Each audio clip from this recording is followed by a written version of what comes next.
me vrlo raduje i da bih zaista volela, a verujem i mnogi od nas, da zaista postoji ta sinergija nevladinog i vladinog sektora i da sva pitanja koja se tiču određene zajednice, da li je to pitanju trans, intersex, queer, odnosno LGBTIQ ili u pitanju romska zajednica, ili su u pitanju žene i tako dalje, da se odluke od nama, određene zajednici, moraju donositi u skladu sa onima što jesu potrebe, što jesu principi, zahtevi, vrednosti te zajednice u sinergiji sa državom. I mislim da se tako jedino mogu postići nekakva optimalna rešenja. Ovo je jedan dobar primer. Bilo je nekih primjera iz kojih možemo da naučimo lekcije, kao što je donošenje zakona o matičnim knjigama i konsekventno pravilnika kao podzakonskog akta koji reguliše ovo pitanje. I nadam se da iza takvih iskustava gde sama trans zajednica, aktivisti i tako dalje možda nisu bili dovoljno uključeni, to jest nisu, ali nadam se da takve iskustva možemo da iskoristimo da naučimo lekcije i da, kažem, u buduće, kada su u pitanju donošenje zakonskih rešenja ili bilo kojih drugih rešenja koja se tiču nas, određene zajednice, da prosto moramo biti uključeni, to su naše potrebe, to su naši zahtevi, a takođe i preporuke mnogih međunarodnih organizacija, kao što su Savet Evrope, Komitet ministara, onda organizacije kao što su Transgender Europe i tako dalje i tako dalje. Tako da, ja kažem zaista, s obzirom da imam radio emisiju koja počinje u 19 časova, tako se namestilo. Zahvaljujem se što su mi ostali učesnici u panelu omogućili da govorim prva, isključivo iz tehničkih razloga, kažem, gostujem u radio emisiji Ženevija kod Zoe Gudović u 19 sati. I ja bih samo da prosto naglasim neka važna pitanja koja mislim da bismo mogli kasnije da na neki način diskutujemo više u toku diskusije, a to je da je prošle godine Svetska zdravstvena organizacija usvojila ICD-11, znači 11. verziju međunarodne klasifikacije bolesti u kojoj su trans identiteti formalno depsihopatologizovani. Kategorije u vezi sa transrodnošću su premeštene u poglavlje o mentalnim i behavioralnim poremećajima, a neke dve nove kategorije su donošene. Ali ono što je stav trans zajednice, to jeste jedna potpuna depatologizacija naših identiteta, demedikalizacija, jer ne mogu i ne žele sve trans osobe iz raznih razloga, identitetskih, zdravstvenih, da prolaze proces medicinske tranzicije. Međutim, ono što je takođe veoma važno, s obzirom na višestruku diskriminaciju, znači moramo prosto posmatrati ceo kontekst intersekcionalno, preplićuće višestruko, jeste da, znači, kao rezultat neprestanog nasilja i diskriminacije kojima su trans osobe neprestano izložene, konkretno u našem kontekstu, a i uopšte u svetskom, zaista jedan od rezultata jeste napuštanje škole ranije, što naravno smanjuje mogućnosti na tržištu rada, problemi prilikom zapošljavanja, tretmana na radnom mestu, što kao jedno od posledica ima i izuzetno siromaštvo. Meni je najbitniji direktan kontakt sa ljudima, empatija, i takođe ja stalno pozivam da na empatiju, da ako nešto nismo možda u potpunosti mogućnosti da racionalno razumemo, putem empatije ćemo imati taj transfer, osetiti kako je to biti u cipelama druge osobe i da se situacija u pogledu trans osoba u Srbiji recipročno uvećava u smislu, odnosno postaje sve teže i teže kako idemo ka ruralnim sredinama. Jedna od posledica je siromaštvo, moj direktan kontakt sa ljudima preko LGBTIQ SOS telefona i mnogi trans osobe prosto nisu mogućnosti niti da kupe kartu, da dođu do Beograda, te u tom smislu je neophodno stvoriti jedan sistem koji takođe preporučuje Transgender Europe i neke druge organizacije, to je transspecifične zdravstvene nege koja je decentralizovana, gde će se ljudima omogućiti zaista to uz ne velike troškove i tako dalje, uz jednu kontinuiranu edukaciju da osobe budu u mogućnosti da širom Srbije dobiju zdravstvenu negu onim osobama, naravno, kojima je ona potrebna. Postoji čitav niz pitanja i s obzirom na pomenutu reviziju međunarodne klasifikacije bolesti koja depatologizuje transidentitete, odnosno mislim da je ona samo ukazuje koliko je važno donošenje jednog jedinstvenog zakona o rodnom identitetu, što Geten zagovara već dugi niz godina na osnovu analiza, istraživanja i pravnih ekspertiza naših pravnih ekspertkinja. Ovaj model zakona je dostupan na našem sajtu, takođe i zajednica, a i stručnjaci i stručnjakinje iz ove oblasti su imale prilike da se upoznaju sa njim i ono što takođe i svetska iskustva pokazuju da je donošenje jednog krovnog zakona nešto što je zaista najbolje rešenje i takođe, znači, ne samo da ono reguliše pitanje, znači, zabrane nasilja i diskriminacije, nego znači takođe kada su u pitanju rodno nebinarne osobe, ovaj zakon, naš model zakona omogućuje znači da se osobe, što je osnovno ljudsko pravo, identifikuju i budu pravno priznate na osnovu svog samoodređenja. Takođe reguliše čitav niz pitanja iz oblasti porodičnog prava, bračnih odnosa, nasleđivanja, iz oblasti radnog odnosa i tako dalje. I mislim da zaista je premisa koja ne može da reši sve probleme, ali svakako donošenje jednog jedinstvenog zakona u značajnoj meri unapređuje kvalitet života trans osoba i interseks u ovom slučaju, pošto kažem naš zakon se odnosi i na interseks osobe i rodno nebinarne osobe. U 6 već zemalja, znači, ne zahteva nikakve medicinske preduslove za samoodređenje vlastitog identiteta i ja zaista mislim da Srbija može biti jedna od njih i mislim da, kako da kažem, svakako i sama zajednica, ali da se nadam da ćemo da institucije imati sve više i više razumevanja po ovom pitanju i mislim da na ovaj način i država Srbija će realizovati konvencije, međunarodne dogovore koje je potpisala i ratifikovala i obavezala se kao i nacionalnom strategijom svojevremeno i ostalo. Tako da mislim da prosto omogućuje i državi, a i kažem samim ljudima, rešavanje vrlo kompleksnih pitanja iz ove oblasti. Eto, ja bih za sada toliko.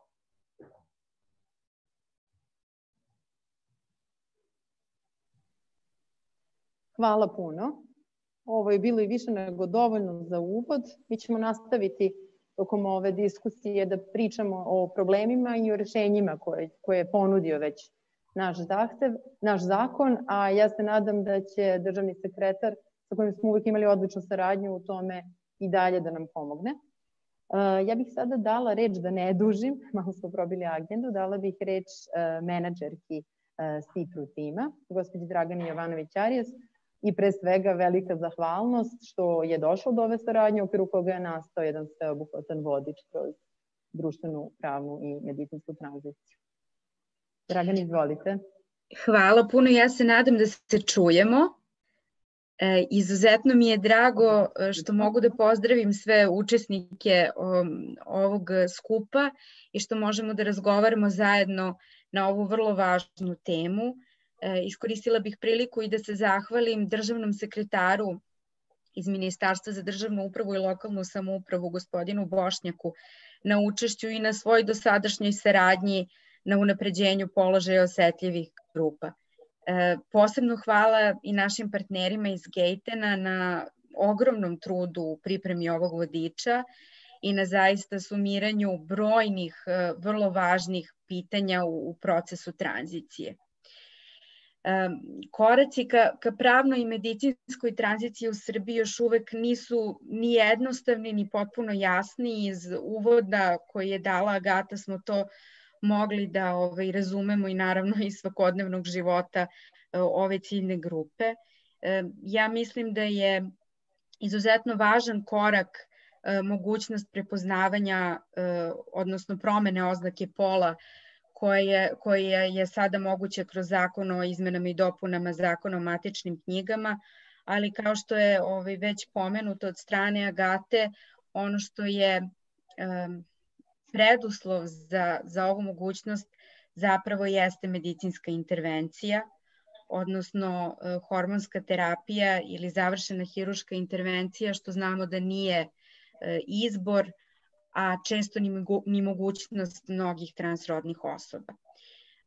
Meni je takođe važno da u ovom uvodnom delu od brojnih drugih izazova pomenemo i mogućnost promene ličnog imena koja postoji kroz porodični zakon, ali tu takođe postoji jedan vrlo nezahvalan preduslov koji kaže da izabrano ime ne sme da bude u suprotnosti sa običajima i shvatanjima sredine u članu 347, što apsolutno može izazvati poteškoće trans osobama koje ne mogu ili ne žele da promene oznaku pola pri nameri da promene svoje lično ime i da imaju odgovarajuće lične dokumente. I sad svaka pojedinačna situacija, to trans osobe znaju mnogo bolje od mene, u procesu tranzicije sa sobom nosi mnoga druga pitanja i izazovne situacije i upravo iz tog razloga smo mi želeli da podržimo izradu jednog ovakvog vodiča koji će, nadam se, biti jedan u nizu drugih načina da unapredimo informisanost trans osoba o pravima i podršci koju mogu da imaju od strane institucija i organizacije civilnog društva, kako bismo uz tu punu informisanost ovih građana i građanki zapravo napravili preduslov za njihovu punu participaciju, kao što je Agata pomenula, oko toga šta sve ne postoji, a trebalo bi da postoji, ili koji su najbolji načini da dođemo do boljih rešenja. Dakle, ovaj vodič je pripremljen sa namerom da se pre svega trans osobama pruže odgovori na ključna pitanja i praktični saveti za vrlo specifične situacije, ali pored toga on je namenjen i svima koji istražuju ili preispituju svoj rodni identitet i izražavanje, a posebno svim ljudima koji žele da se upoznaju sa temom transrodnosti i procesom tranzicije. I ja se iskreno nadam da će vodič doprineti i podstaći čitaoce i čitateljke da rod ne posmatraju kroz striktne i krute podele, već da ga vide kao fluidnu i subjektivnu kategoriju, a nadam se i da će nam omogućiti da dođemo do boljih rešenja u zakonskim i podzakonskim aktima i zašto da ne iniciramo zakon o rodnom identitetu. Sa moje strane za uvodno obraćanje toliko, pa ćemo kroz diskusiju, nadam se da dodatno razgovaramo o važnim temama i ja bih imala nekoliko pitanja za transrodnu zajednicu. Hvala vam puno. Hvala puno, Dragana, na ovom lepom uvodu, lepim rečima. Sviđa mi se što smo nekoliko puta danas već spomenuli taj kraj patologizacije, pa bih da podsjetim sve koji ne znaju, a da mislim da većina učesnika zna, danas je Međunarodni dan depatologizacije svih transidentiteta. Jako značajan dan koji smo mi odlučili da ovako obeležimo predstavljanjem ovog korisnog vodiča. Nakon ovoga imamo i benefit party, odnosno događaj gde ćemo prikupljati novac ljudima kojima je potrebna pomoć u toku tranzicije u društvenoj zadruzi Oktobar. Sad ne bih puno dužila. Ja sam danas ovde i moje ime je Jovanka Todorović, nisam se predstavila, izvinjavam se. Ne bih sada ovde dužila zato što u drugom delu ću se ja obratiti kao autorka ovog vodiča, ali u ovom prvom delu ja sam u svojstvu moderatorke, tako da sad imam veliko zadovoljstvo da gospodinu Bošnjaku dam reč i da podsjetim, znam da je gospodin Bošnjak jako skroman, on to neće reći, ali za vreme kada je on bio državni sekretar, mi smo u stvari prvi put dobili zakon o matičnim knjigama koji reguliše, ne na najsrećniji način, ali bar nekako reguliše promenu oznake pola u ličnim dokumentima. Na nama je sada da sve to unapredimo. Gospodine Bošnjak, izvolite. Hvala, nadam se da se čujemo. Ja vas čujem odlično. Dobro veče onda svim damama i gospodi sa druge strane ekrana i naravno koristim priliku da čestitam upravo ovaj dan koji ste vi lepo pomenuli kao odličan okvir za ovu našu večerašnju diskusiju i da čestitam s obzirom da sam ovo čedo odštampavao i materijalizovao danas tokom radnog dana i kao svaki dobar student pročitao i proučio ono što piše u ovom vodiču, da čestitam autorima zaista na odlično urađenom i metodološki dobro objašnjenom vodiču sa vrlo jednostavnim i jezikom i obiljem korisnih informacija. Ono što smo možda i mi kao država nedovoljno svesni u svakom trenutku jesu baš ove adrese i neophodni telefoni, pa čak i osobe kojima se osobe u tranziciji, građani i građanke Srbije koje imaju potrebu da se jave u ovom vodiču mogu naći. Ono što je takođe u njemu korisno jeste da se daju i dobra i, rekao bih, jezgrovita objašnjenja pojedinih procesa i procedura.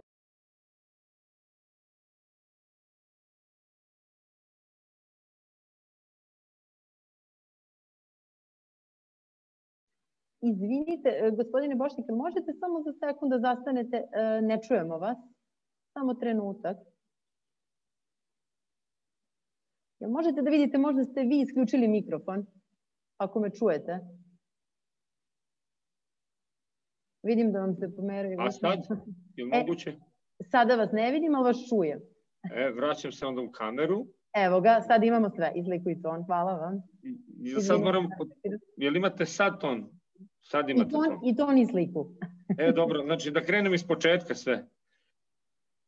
Uglavnom, dve čestitke za početak, prvo autorima, a zatim naravno i svima vama sa druge strane ekrana. Današnji dan koji je dehospitalizovao ova stanja, odnosno omogućio dodatnu, rekao bih, afirmaciju pitanja transrodnosti u svetu, a zatim nadam se da će tako u narednom periodu sigurno biti i u Republici Srbije. Ono što će naš napor u narednom periodu, a s obzirom da i vlada u svojevrsnoj tranziciji i samo Ministarstvo državne uprave i lokalne samouprave,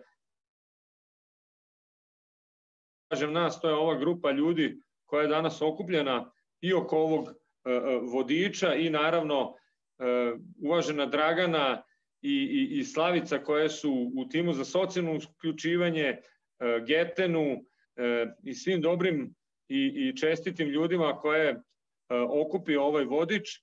Ostaje nam zadatak da približimo što većem broju građana, zainteresovanih strana ovu problematiku na jednoj strani i na drugoj strani da onda kroz, kako je to Agata lepo istakla, kroz jedan osjećaj empatije krenemo u rešavanje možda i najdelikatnijih trenutno pitanja u našem društvu, a to su ljudi koje su mnogostruko, rekao bih, diskriminisani u ovom trenutku, bilo da je u pitanju njihovo obrazovanje, profesionalna afirmacija ili čak porodična afirmacija, kako iz porodica u kojima su, jel tako, rođene i rođeni, a tako zatim i u ostvarivanju ravnopravnih odnosa, partnerskih odnosa.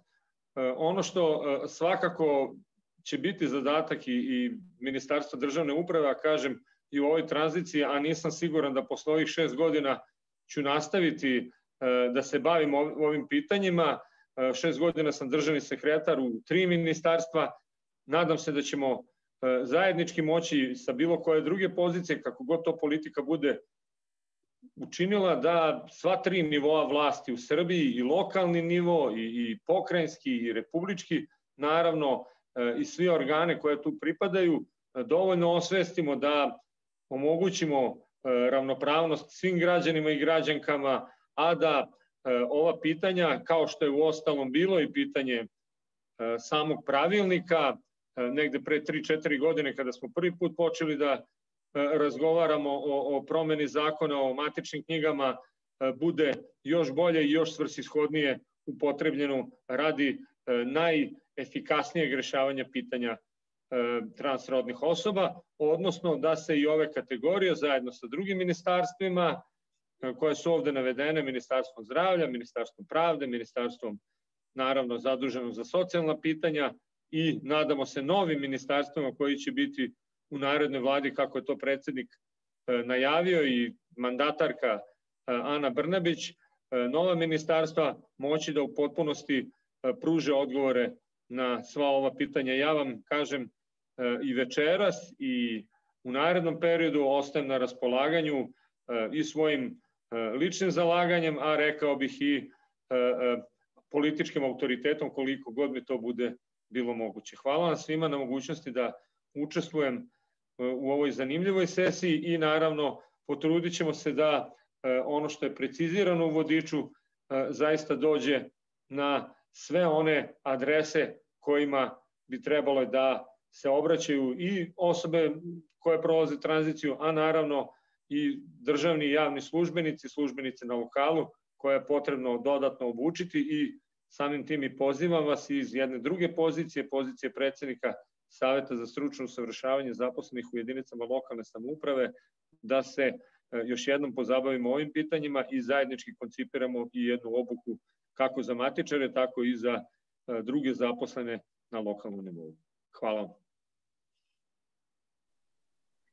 Hvala vam puno, gospodine Bošnjak. Upravo je to i bilo moje konkretno pitanje. Kao što je Agata rekla, GETEN se već duže od 20 godina bavi raznim stvarima, pokrivamo teme rad sa medijima, psihološka podrška, pravna podrška, ali ono što jeste u osnovi našeg delovanja jeste direktan rad sa zajednicom.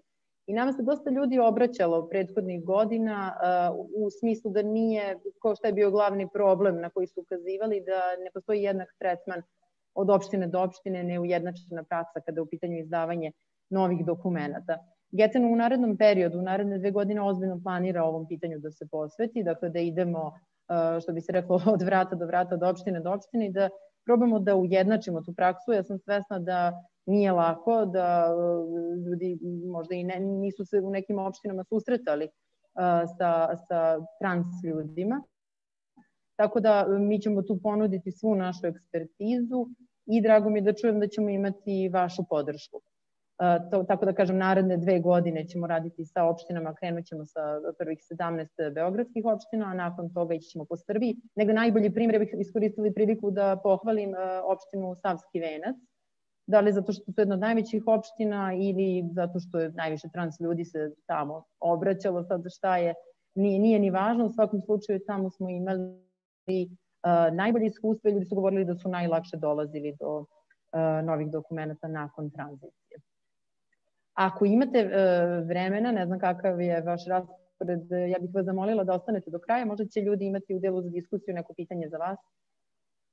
Hoću naravno i samo da iskoristim priliku i da istaknem da naravno Savski Venac kao centralna gradska beogradska opština je praktično na neki način i po rasporedu institucija, rekao bih, centralna opština u Srbiji i dobro je da imamo takvu višnju na šlagu, a onda je na nama da probamo da taj esenciju, sok koji postoji u toj višnji što bolje rasporedimo na ostatak teritorije i mislim da će pogotovo opštine sa kojima ja imam pozitivno iskustvo, u kojima je manjina većina, pripadnici nacionalnih manjina, kao dodatna i posebna vrednost u našem društvu možda moći pre i bolje da reaguju na ova pitanja i problema, a da će i male opštine poput ovih velikih moći da dovoljno dinamično i brzo odgovore na sve vaše i naše zahteve. Ostaću sa vama, naravno. Hvala vam puno i na odgovoru, i na dodatku, i na činjenici da ćete ostati do kraja. Meni je žao što danas nisu sa nama predstavnici Ministarstva zdravlja i Kabineta za transrodna stanja, oni su dobili poziv, ali moramo imati toleranciju, razumevanje u ovom trenutku koji je dosta ovako da kažem, nesiguran u epidemiološkom smislu, verujem da je Ministarstvo zdravlja zaista preopterećeno. Ali bila bi ova diskusija potpunija da su i oni tu kao grana koja je zadužena za ovaj deo medicinske tranzicije. U svakom slučaju bih se zahvalila na lepim rečima i gospođi Jovanović Arijes i gospodinu Bošnjaku. Zaista je bio izazov, ali i zadovoljstvo napisati ovakav jedan vodič. Ono što ste rekli, napisan je jednostavnim jezikom, ali nekad mi se čini da je najteže pisati jednostavnim jezikom i da ne pređete u neki da ne skliznete na teren kolokvijalnosti, a da ljudima koji zaista nisu iz sveta aktivizma, mi uvek mislimo da su sve trans osobe u aktivizmu. Ne, nisu, samo jedan mali procenat nas su aktivisti, ima jako puno ljudi koji rade na najrazličitim poslovima, od pošte, banke, pekare, tako da zaista trans osoba ima svugde i moramo da pođemo od toga da ni sami trans ljudi nisu nekada svesni prava kojim pripadaju, onoga što mogu da zahtevaju od institucija, nekada ne znaju ni kako da započnu sam proces društvene, pravne, a kasnije i možda medicinske tranzicije. Ono što je nama bio najveći izazov jeste da zaista tim jednostavnim jezikom obuhvatimo sve ove segmente, da jasno razvojimo, to je negde bio i zadatak, jedan od najtežih ciljeva, da skrenemo pažnju na to da mora da se govori danas o potrebi tog razdvajanja medicinske i pravne tranzicije. Jer se dosta dešava da u nekom javnom diskursu, kada kažemo tranzicija, odmah mislimo na hirurško prilagođavanje pola. I zato je važno da ne samo danas kada je dan depatologizacije transidentiteta, nego svaki dan govorimo o tome koliko su ova dva puta zapravo odvojena, koliko se u nekim momentima zapravo uopšte ni ne susreću. Ogroman broj trans ljudi želi samo da promeni dokumenta, želi društvenu tranziciju, pravnu tranziciju, ali ne želi, i na to apsolutno ima pravo, nikakve korekcije na svom telu. Ono što, ja mislim da ste imali prilike da vidite u online verziji našeg vodiča, videli ste koje smo sve teme dotakli. Ono što je Saši meni bilo jako značajno jeste deo koji se odnosi i na zaštitu od diskriminacije, kao što gospodin Bošnjak je rekao, sve one adrese koje često i mi kao aktivisti koji smo više od decenije tu nekada zaboravimo. Tako da smo gledali da sve stavimo na jedno mesto, da upoznamo ljude sa pravima i sa činjenicom kome mogu da se obrate zapravo kada su ugrožena prava. Imamo tu i poverenika za zaštitu, sada trenutno nemamo, ali nadam se da ćemo uskoro imati poverenika za zaštitu ravnopravnosti. Imamo republičkog ombudsmana, lokalne ombudsmane, imamo kancelariju za ljudska i manjinska prava, tako da, eto, dotakli smo se i tih stvari, to je meni bilo jako značajno. Ono što mi je bilo takođe značajno, taj deo, možda će se Saša složiti, možda ne, meni on bio najizazovniji, da obuhvatimo sve transidentitete kojih ima jako mnogo, ali u početnom delu smo se pozabavili i terminologijom, jer smo svesni da ovaj priručnik neće čitati samo trans osobe, već i oni ljudi koji vide šire pitanje roda. Ne bih sad ovde više dužila, dala bih reč mom dragom kolegi, članu pravnog tima Getena i koordinatoru trans grupe samopodrške. Ja bih možda kasnije u odnosu na njegovo izlaganje možda još nešto dodala, a možda će Sašino izlaganje biti sasvim dovoljno. Saša, izvoli. Hvala, Joko. Pa, odakle početi? Obzirom da je vodič o tranziciji, ja bi možda pomenuo par stvari o kojima nismo imali mogućnost da pričamo u samom vodiču, jer još uvek nisu regulisane i o nekim problemima s kojima se naša zajednica suoči po pitanju tranzicije. Zaista je, kao prvo želim da pomenem da je zaista veliki korak napred to što operacije više nisu nužne za promenu dokumenata. To nas vodi korak dalje sa usklađivanjem, kao usklađivanju sa praksom Evropskog suda. Međutim, ima još puno toga na čemu treba da se radi. Prošle godine Geten je uradio upitnik o potrebama trans zajednice. Imali smo čak 80 ispitanika, što možda zvuči kao mali broj, ali za našu zajednicu koja je mala, to je baš dosta ljudi. I pitali smo zajednicu šta smatra prioritetima, koje promene bi poboljšale kvalitet naših života. Skoro svi odgovori su se odnosili na medicinsku tranziciju. Nažalost, ovde imamo još uvek dosta problema. Kao jedan od najvećih prioriteta je rešavanje problema nestašice hormona. Kao što znamo, novi pravilnik hormone daje kao preduslov za promenu dokumenata. Međutim, u praksi imamo situaciju rodne neravnopravnosti. Šta se tu dešava? Hormoni koje koriste trans žene i transfeminine osobe nisu dostupni. Pritom su višestruko skuplji, kada se uopšte nađu, višestruko su skuplji od hormona koje koriste trans muškarci. Recimo, ja kao trans muškarac mogu da odem u dom zdravlja i da dobijem svoju injekciju testosterona sasvim besplatno, dok trans žena u mojoj situaciji je osuđena na to da samo finansira svoje hormone i pritom da u nekim slučajevima da mora da ide čak u inostranstvo da ih nabavi. Ovaj problem je samo bio još više istaknut od kad je pandemija počela, zato što ti hormoni koji su bili, koji se uvoze u Srbiju praktično, mislim, nisu neki jesu na listama, neki nisu na listama Agencije za lekove, neki se uzimaju uz račun, neki ne. Odjednom, kad je izbila pandemija, oni su samo nestali sa tržišta. I onda smo imali situaciju, opet, nestašice, gde smo jurili po apotekama kao zajednica pokušavajući da nađemo te hormone kako ljudi ne bi ostali bez terapije. Naročito osobe koje su već operisane, a čak i osobe koje nisu operisane, nije preporučljivo, da se tako izrazim, da se hormonska terapija naglo, da se stane sa hormonskom terapijom naglo. To može imati ozbiljne posledice na zdravlje. To je jedan problem. Drugi problem, kada je u pitanju primjena pravilnika, je to da trenutno u praksi promjena dokumenta za osobe srpske državljane koje žive u inostranstvu je pa maltene neupotrebljiva.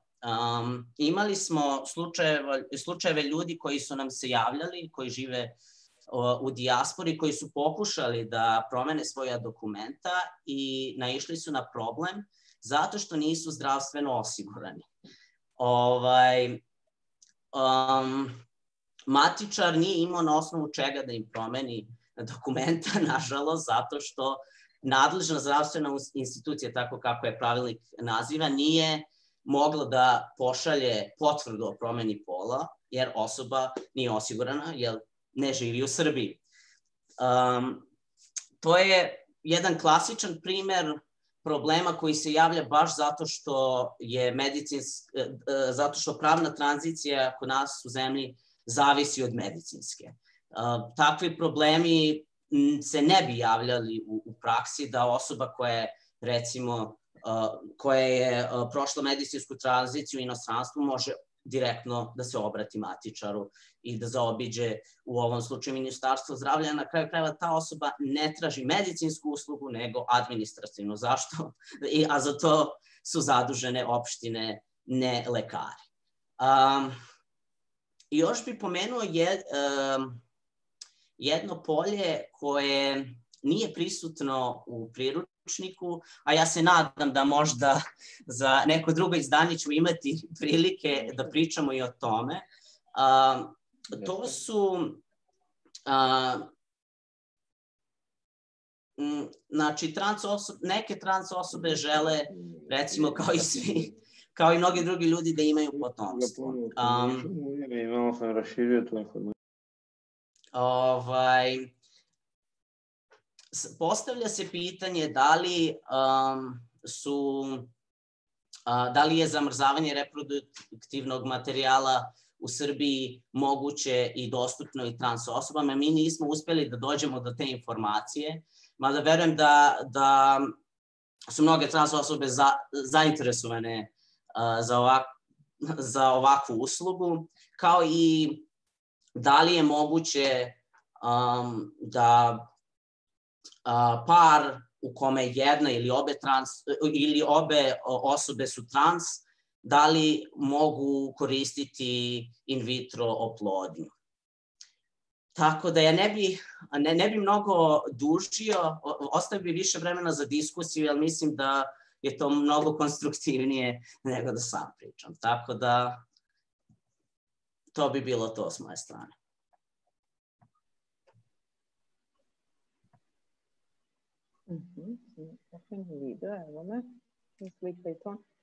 Hvala, Saša, puno. Svesna sam da sve ovo što si rekao je zapravo samo deo problema. Mi smo takođe pričali o tome da je jako važno, a ja sada u ovom trenutku za to ne vidim rešenje, da dođe do decentralizacije medicinskih usluga. Ono što se dešava na terenu jeste da mi imamo po jednog doktora koji je vodeći za endokrinološka pitanja, imamo jednog psihijatra i sve osobe koje, uvek moramo i toga da budemo svesni, ne žive svi ljudi u Beogradu.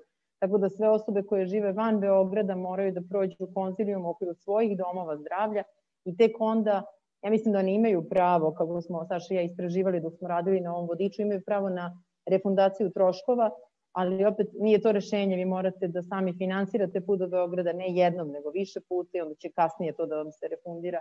Ljudi su u jako teškom stanju, nezaposlenost je ogromna. Ona koliko pogađa opšte stanovništvo i opštu populaciju, pogađa naročito trans osobe. Meni je žao što se stalo sa jednim, to je bio, ajde da kažem, projekat koji je iniciralo Ministarstvo rada početkom godine i onda u ovom COVID-u korone sve zaustavljeno, da se trans osobama, nekim našim, da tako kažem, volonterima, ljudima sa kojima smo mi u kontaktu, plati doškolovavanje kako bi bili u mogućnosti da jednog dana pokrenu neke sopstvene biznise, preduzeće ili šta već. Mi smo zapravo sastavili i listu ko bi se prijavio za to doškolovavanje, da li su u pitanju neki treninzi, edukacija u smislu kursa jezika stranog ili nekog zanata, ali sa tim se stalo. Ako neko ima informaciju da li će se to pokretati, to jeste pitanje zapravo za Ministarstvo rada. Ono što ja imam kao poslednju informaciju od pre mesec dana je da se od toga otprilike odustalo. Saša, ti želiš nešto da dodaš? Da, vezano za decentralizaciju, hteo sam da se nadovežem. Pa, kao što si rekla, Joko, mislim, nema samo jedna psihijatrica, postoji ih dve, ali problem je u tome da je ceo lekarski tim samo u Beogradu.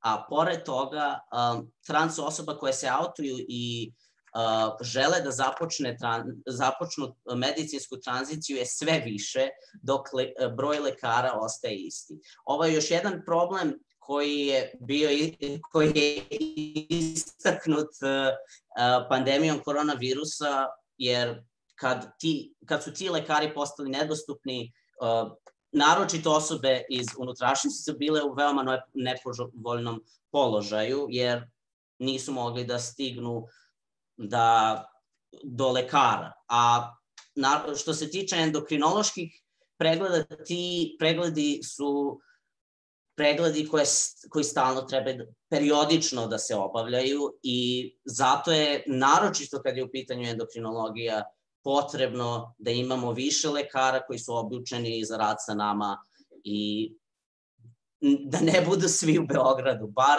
da ih bude u većim kliničkim centrima, recimo u Nišu, Novom Sadu, eventualno u Kragujevcu. Eto, to sam htela da kažem.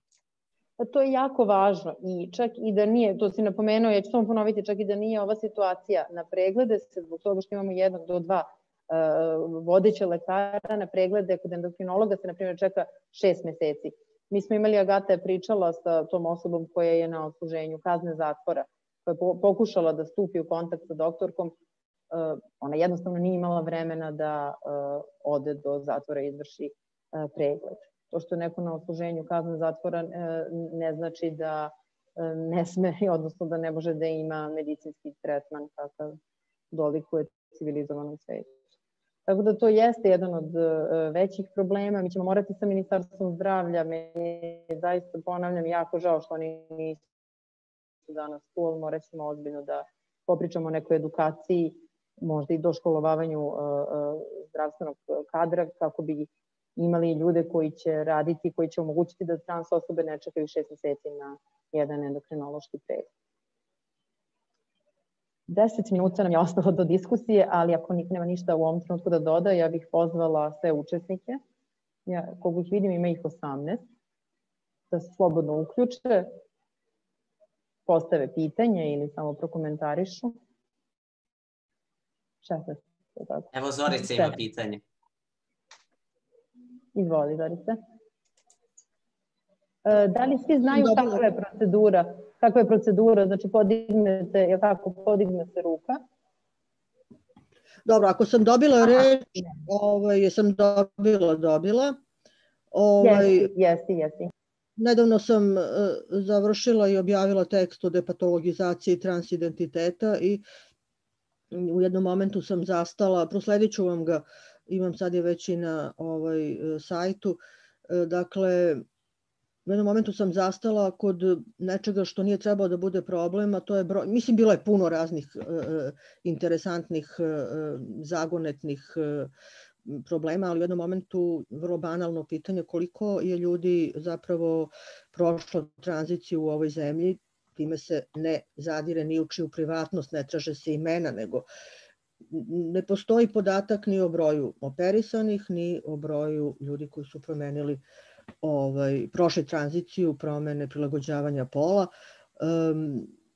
Uredništvo je tražilo da konsultujem sajt ministarstva, kao da se ja toga nisam prva setila. Dakle, na sajtu Ministarstva zdravlja nema ništa o tome i nema ništa uopšte o celoj ovoj priči. Neke novine, neki mediji objavljuju, dakle, Kurir ima je neki broj kao tabloid, naravno bombastičan, Politika kao ozbiljan medij ima neki drugi broj, Novosadski dnevnik barata nekim trećim brojem, svi su oni jako mali, ja bih ovako rekla na prvi pogled da to prosto ne mogu da budu cifre. Dakle, zbog čega se pravi misterija, zbog čega u ovom pogledu ne važi zakon o dostupnosti podataka od javnog značaja. Ovo nije nikakva državna tajna. Negde sam u pola usta čula da ako bi se to objavljivalo, da bi to moglo da da ideje ljudima koji inače takve ideje ne bi imali, pa bi onda oni možda krenuli putem tranzicije, a ovako ih kao spasavamo da ne odu u tu vrstu zabluda. Ali to nije zvanično objašnjenje, to je prosto jedan ovako, da tako kažem, anegdotalni prilog celoj toj mračnoj situaciji bez podataka. Dakle, većina ovoga što ste ti, Saša, napisali, trebalo je zapravo da bude na tom sajtu ministarstva. Znači, uputstva, adrese, kontakti, procedure, to ne sme da bude nikakva tajna ni za koga i moralo bi da se nalazi. I nema veze sa pandemijom, ja sam taj tekst počela da pišem pre pandemije, on je samo objavljen sada u neka pandemijska vremena.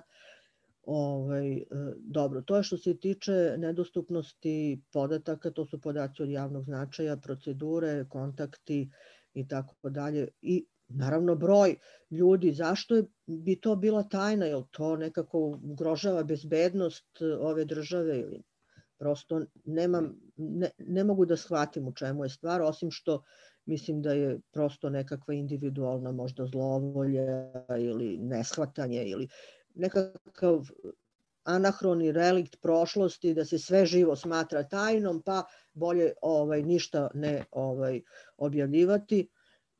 Dobro, to je znači jedna vrsta problema. Što se tiče, sad me Saša podsjetio kada je rekao znači roditeljske aspiracije, završila sam za Labris jednu dosta veliku studiju o biomedicinski potpomognutoj oplodnji, bazirano na zakonu iz 2017. i kasnije potonjim pravilnicima, podzakonskim aktima koji to regulišu. Dakle, odmah mogu da kažem da za LGBT populaciju ne postoji ta mogućnost tim zakonskim klasterom. Dakle, nosioci prava na biomedicinski potpomognutu oplodnju su bračni i vanbračni parovi i u Srbiji bez Vojvodine žena bez partnera. Tako je zakonska definicija. U Vojvodini ne postoji ni ta žena bez partnera, kogod to bio. Jedan od kontraindikovanih momenta je i istorija homoseksualnih odnosa, koja dobro može da se prećuti, ali i pitanje je da li to i koliko pogađa trans zajednicu, ali u svakom slučaju kako trans osobe ni individualno ni u parovima nikako ne ulaze ni u te vanbračne parove, jer ne postoji zakon ne postoji zakonska legalizacija istopolnog partnerstva, dakle ne ulaze ni u bračne ni u vanbračne parove, niti u onu kategoriju žena bez partnera pod posebnim uslovima, još ne samo žena bez partnera, nego da ona treba da dokazuje da je u psihofizičkoj i socijalnoj mogućnosti da sama odgaja biomedicinskom oplodnjom začeto dete. Eto, to je, ispada da ja ništa ne pitam, nego samo dodajem neki probleme na već postojeću hrpu problema, ali ako ne vidimo u čemu su problemi, nećemo ih nikada ni rešiti, pa se izvinjavam što ni na šta nemam ni odgovora, nemam ni pitanje, pošto je ovo prosto nije pitanje nego je konstatacija šta se dešava. A što se tiče obuka, ja to stvarno pozdravljam, ali mislim da obuke ne mogu da se vrše u smislu poštovanja zakona. Znači, niko ne mora i ne sme da se obučava i moli da u državnoj administraciji poštuje zakon. U ovom pogledu objavljivanja podataka postoji zakon o dostupnosti podataka od javnog značaja i ne sme nikakav strani donator da sad finansira obuku nekoga o tome da to ipak, ja molim vas stavite to na sajt i molim vas to se stavlja ovako i onako na sajt. Dakle, čini mi se da to treba da bude nekako via fakti bez ikakve dodatne intervencije. Eto, hvala na pažnji. Ja bih samo dodao jedan primer iz prakse vezan za tu in vitro oplodnju. To ste potpuno u pravu, Zorice, da su LGB osobe isključene iz ove mogućnosti, što znamo iz medija, iz diskusije od prošle godine. Međutim, neke trans osobe koje su prošle tranziciju su u očima zakona možda baš taj heteroseksualni par. Tako smo primjer imali u praksi, pitanju je trans muškarac koji je promenio dokumenta i njegova supruga. Oni su pokušali da idu na in vitro oplodnju, jel te on je sterilan u tom slučaju i bili su nezvanično odbijeni sa nezvaničnim razlogom koji je taj da on kao muškarac nije prošao nikakve tretmane ili terapije koji bi ga učinile plodnim ili tako neki razlog. Po meni, koliko ja prava znam, to je diskriminacija. Sad ostaje pitanje kako će se to rešiti za dalje.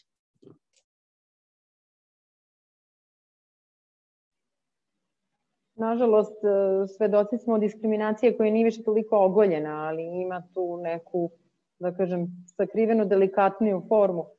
Slična situacija je bila kada je u pitanju usvojenje deteta. Pre par godina nam se obratila žena koja kasnije i podnela pritužbu Poverenici za zaštitu ravnopravnosti. Ona je odbijena kao osoba koja nije u braku. Nigde ne stoji da vi morate biti u braku, ali jednostavno niste zaštićeni ako ste koje god seksualne orijentacije, rodnog identiteta, ako ste pojedinka, jedna osoba koja ulazi u proces usvojenja, vi ćete biti odbijeni. To naravno nigde nećete naći, ali je praksa pokazala da je tako. Tako i u slučaju pristupa veštačkoj, odnosno potpomognutoj oplodnji. Protiv toga ćemo svakako da se borimo, možemo slati i pritužbe i jednostavno važno je da pričamo o diskriminaciji i da otkrivamo sve forme. Kažem, ona više nije toliko otkrivena, već je suptilnija. Nažalost, zato i teže otkriti. Zorice, sasvim je u redu, samo da se nadovežem, sasvim je u redu i da ne postavljate nikakva pitanja, nego komentar, to nam dosta znači. Ako neko ima komentar i na sam priručnik, ukoliko smo nešto dobro uradili, da se pohvali, tako smo uradili loše, da dobijemo kritiku. Ja mislim da je ovaj priručnik jako dobra polazna osnova i jedan presek trenutne realnosti u Srbiji. Nije u svakom slučaju slovo koje je zapisano u kamenu koje se neće menjati, jer ja se nadam da će Srbija da prati i 11. reviziju klasifikacije, međunarodne klasifikacije bolesti, da će u skladu sa tim da potpuno isključi i hormonsku terapiju kao obaveznu i da ćemo na tragu toga biti jednog dana u stanju i sa velikim zadovoljstvom da ćemo menjati i ovaj vodič. Svakako da nešto u vodiču nedostaje, nismo mogli sve da obuhvatimo, ali evo, otvoreni smo i Saša i ja za kritike, tako da izvolite. Znači, ne mora da se podiže ruka, dovoljno je samo da idete na unmute.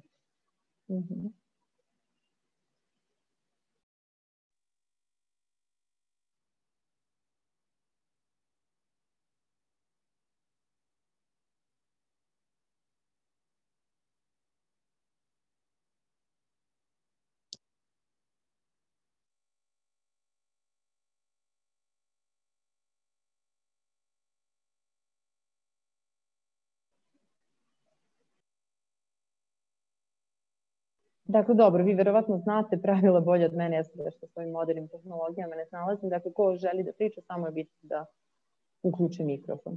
Ja vidim da je mi uključen mikrofon. Dobro večer, da, ja sam htjela samo nešto da pitam.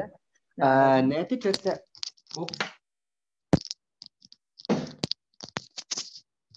Ispala mi je slušalica, sviđam se. Tu smo. Ne tiče se direktno pravilnika, ali htjela bih da pitam ako nije problem. Naravno, samo izvolite. Malo čas je gospodin Bošnjak, ako ne grešim, ja mislim, pominjao, ili ste vi pomenuli, izvinjavam se sad, kurseve ili zanate koje bi se obezbedili trans osobama da bi pokrenuli neke biznise. Ja sam po struci modni dizajner i htjela sam da nakon prilikom započinjanja tranzicije povukla sam se iz tog posla, po prirodi je javan, jer nisam želela sa tranzicijom javno da idem i prinuđena sam da pokrećem nešto novo. Taj projekat direktno bi se ticao i trans zajednice. Postoje li određena adresa na koju mogu da se javim u tom smislu? Postoje li, kako da kažem, podrška trans preduzetnicama koje započinju, pokreću nove biznise? Hvala Mija, odlično pitanje. Ja sam pričala o tome, ja sam nazvala projekat, ali to je načelno bila ideja, izraz dobre volje Ministarstva rada početkom godine, da se određeni broj ljudi, ja sam odmah onako u roku od par sati predložila nekih 10 ljudi za koje znam da bi im to dosta značilo. Tako da, ako se nije skroz odustalo od ove ideje, a ja se iskreno nadam da nije, ja ću vas zamoliti, ako ste u kontaktu sa Sašom, ili ako niste sa Sašom, nema veze, možete da pišete nama ili na mail ili na Facebook, ili da nam ostavite negde na Facebook poruci broj telefona, pa da se čujemo možda najbolje. I da se oko toga dogovorimo, ja sam svesna koliko je teško, pogotovo za mlade ljude, da dobiju, zato i država ima te start-up kredite, koliko je teško da prikupite novac da pokrenete nešto svoje. Gotovo da nema osobe koja ima prikupljen novac, nego svi moramo da se zadužujemo i ja sam pokrenula sada neki svoj biznis i sve to ide jako sporo zbog nedostatka novca, ali da, pa zato što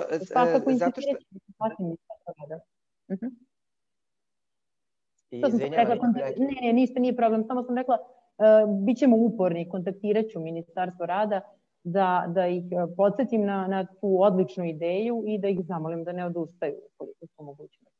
Da, ne, ja nisam pitala konkretno za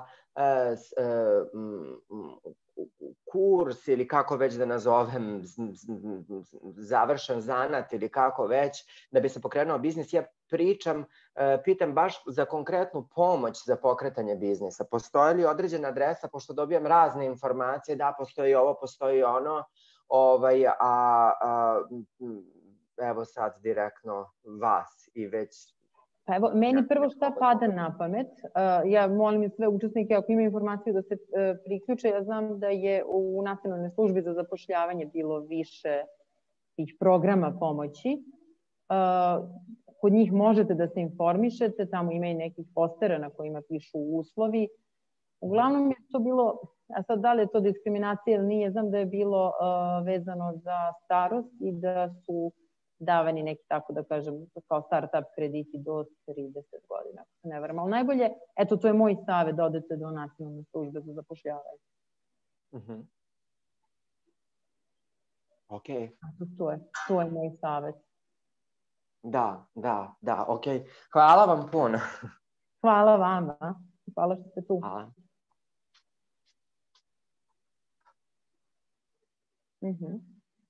Da li imamo još nekog?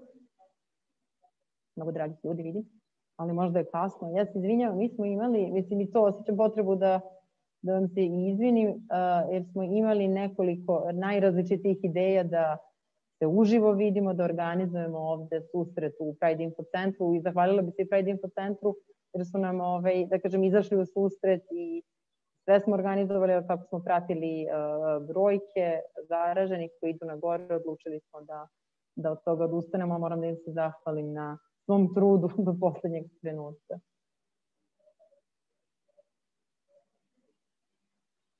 Dobro. Imamo Draganu. Dragana, izvolite. Ja samo da dodam, evo, ja sam sad pokušala da pogledam na našem sajtu, da zamolim Miju da posećujete sajt Tima za socijalno uključivanje i smanjenje siromaštva u delu konkursi, zato što jeste zaista bilo konkursa raznih donatora za pokretanje poslova raznih. Bio je jedan veliki IPA program za inovativne biznise i s vremena na vreme zaista postoje takve prilike.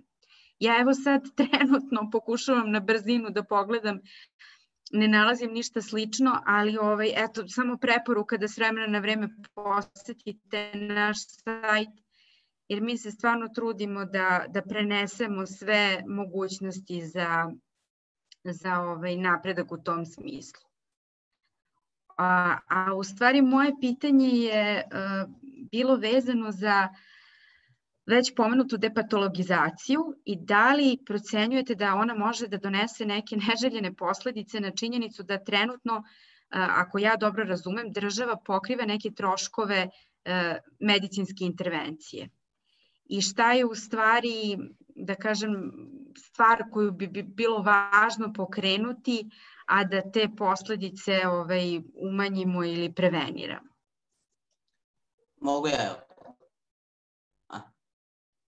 Ok, možda nije bilo pomenuto, dakle, transidentiteti su bili psihodepatologizovani, to jest te šifre koje su bile u poglavlju za mentalne poremećaje su samo premeštene u poglavlje za reproduktivno zdravlje. Dakle, šifre još uvek postoje i preporuka je Svetske zdravstvene organizacije da države koje već kako da se izrazim, pokrivaju te operacije i medicinske tretmane, to nastave da rade. Znači, to je apsolutna preporuka Svetske zdravstvene organizacije, ali mnogo osoba je postavilo baš ovo pitanje, a mislim da tu nema problema, jer šifre nastavljaju da postoje. Samo pod drugim slovom, nisu više mentalni poremećaj, ali trebalo bi doći do nekih promjena, recimo ulozi psihijatra u medicinskoj tranziciji. Dakle, on ili ona neće više davati trans osobama dozvolu da krenu hormone, krenu na operaciju, nego bi njihova uloga trebala da bude da informišu osobe o posledicama tranzicije, o rizicima, o svemu što osoba treba da zna kako bi sama donela tu odluku. Eto, to je to. Ja ću samo dopuniti, upravo ste, Dragana, skroz kad kažete da država snosi troškove i to je 65% od ukupne cene, što i dalje prelazi 1000 eura koja osoba koja ide na, kažemo, tu jednu glavnu genitalnu operaciju mora da izdvoji. A to nikad nije samo jedna operacija, ih ima i više. Ali ta jedna osnovna, najpotrebnija je preko 1000 eura. U svu pomoć države koja nije mala, 65%. Tu imamo i hormone, Saša priča o tome, hormone koje za trans žene i nisu na beloj listi, tako da tu imate troškove zapravo svakog meseca, obavezne troškove do kraja života koji uopšte nisu mali. A znamo koliko su primanja ljudi u Srbiji, pogotovo trans osoba koje uopšte ako imaju sreće imaju posao, tako da nije baš pozitivna situacija, ali dobro, tu smo da stvari popravljamo. Ako se više niko ne javlja za reč, ja bih vam se zahvalila. Ostajemo svakako svi u kontaktu. Još jednom veliko hvala govornicima, svim učesnicima i učesnicama. Tako da moćete da nas gledate na našim kanalima. Sad to osjećam kao voditeljka nekog TV programa, ali baš mi je bilo zadovoljstvo i da moderiram i da govorim. Veliko mi je zadovoljstvo što najzad imamo vodič koji je zapravo na jednom mestu skupio sva naša saznanja od, da kažem, duže od 2 decenije. Tako da hvala Sipru još jednom na tome i ostajemo u kontaktu. Hvala, prijetno.